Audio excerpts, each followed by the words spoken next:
Welcome to episode 252. Harold Hamm, from son of sharecropper to leader of America's energy renaissance.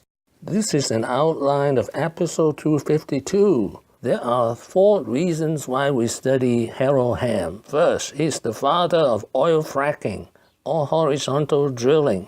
Second, he almost brought the United States from importer of energy to self-sufficiency. Third, he's the richest energy self-made billionaire in the world in 2018. Fourth, he was born poor, the youngest of 13 children of sharecropper parents, and he only finished high school. Let us meet Harold Hamm. Now, I have with us now the man that I call the father of fracking. His name is Harold Hamm, and he's on the screen right now. He is a Trump supporter. Harold, welcome to the program. It's great to have you with us again. You are a Trump guy. You're the father of fracking. How come that energy independence, and allowing us to go get what's ours?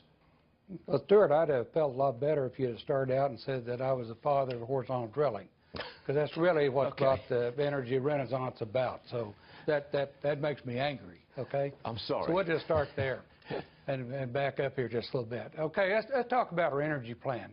Harold Hamm was born in Lexington, Oklahoma in 1945. Lexington, Oklahoma, population 2,100, is a town with 1 stoplight and a bank. It's also the birthplace of Harold Hamm, who grew up in a 1-bedroom house with no electricity or indoor plumbing, the youngest of 13 children. When Hamm left Lexington, he was poor. Now he's worth nearly $9 billion, and when he visits the local diner, he's a celebrity. Good to meet you. Well, good to meet you. Thank you. Good boy. Hamm now lives 44 miles from the town where he grew up, in this airy home in Oklahoma City, enjoying a life he never imagined as a child when he was working to help put food on his family's table. When I started out 3 or 4 years old, was pick cotton, put them in the middle of the row, and then as my dad would come along, well, he'd scoop it up and put it in his sack and not go on up and do it again. And so stepped out about 5 miles from known production at that point, drilled Wildcat well, and it came in really nice. Came in about 75 barrels of oil an hour. Hamm kept on drilling. At times he failed, coming up with 17 dry wells in a row. At the age of 30, he decided to go back to school. I knew just enough about geology to know that I was just really you know. You want to know more. Loose cannon. I was a loose cannon, you know.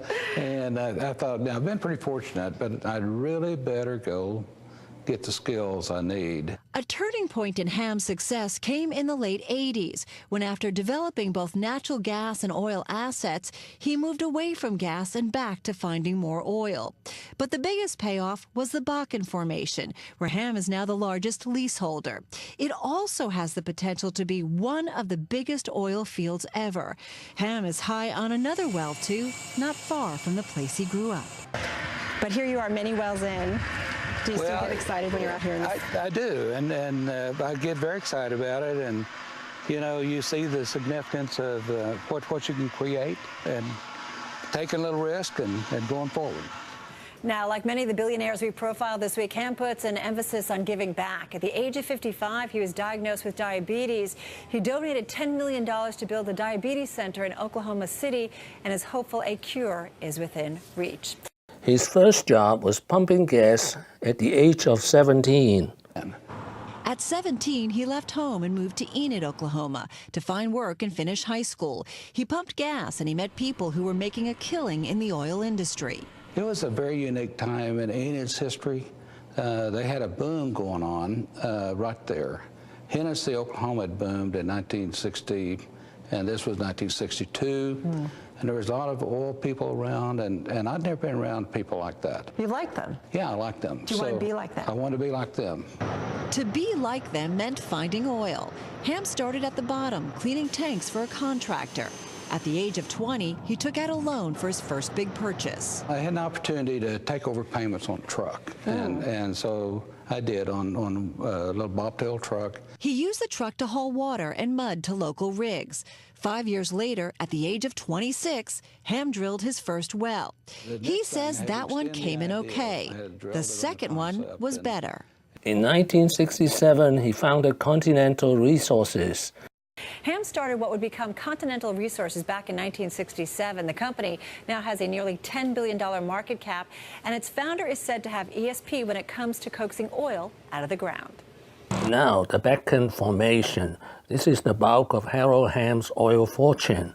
These are shale oil, very difficult to extract. And some estimate the shale oil in Bakken Formation could be as high as twice that of Saudi Arabia. To extract the oil from the Bakken Formation, Harold Hamm has an answer: horizontal drilling or fracking. The Bakken is one of the big plays that's been discovered. In fact, it's the largest play in over 40 years in the world that's been discovered. It's right here in North America.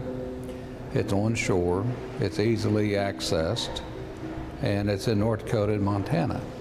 And it's estimated that this field contains over 24 billion barrels recoverable. That's out of about 900 billion barrels of oil in place.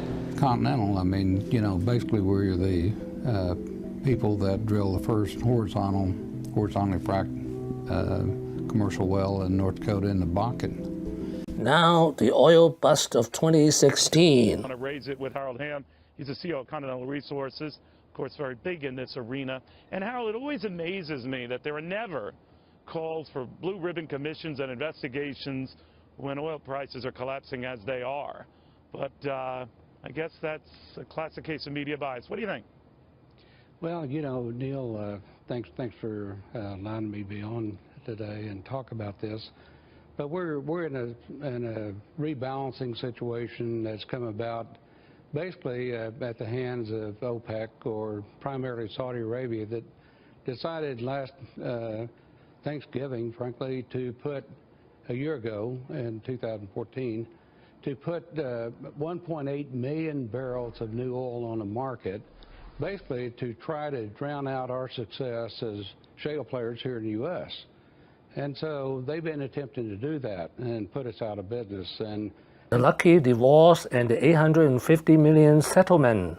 Well, today's Bloomberg big number is $972 million. That is what Oklahoma oil billionaire Harold Hamm will have to pay to his wife in a divorce ruling. But Hamm may be walking away pretty happy. He's worth $16 billion and could have been ordered to pay even more.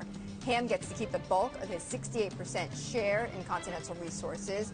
Last month, Hamm told Bloomberg's Trish Regan that control of the company was not an issue.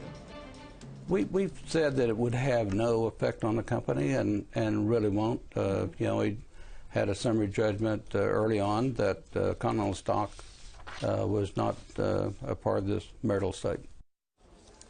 Well, it doesn't stop there, though. A lawyer for Hamm's wife says he's considering whether to appeal this. He says there's been speculation that his client would receive billions, billion with an S, in a divorce. Harold Hamm is now the father of American energy renaissance. One of the officials from Gazprom said it's unlikely the U.S. becomes a net exporter of oil and gas.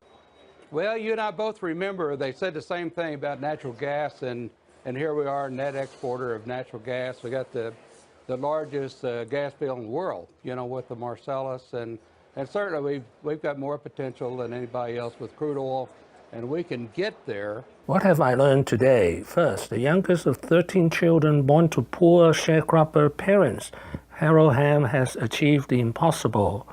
Second, Harold Hamm is the father of horizontal drilling or fracking, and also the father of America's energy renaissance. Thank you for watching. Please subscribe and leave your questions and comments below. My next video will be Harold Hamm, 10 lessons. Wishing everyone peace and prosperity.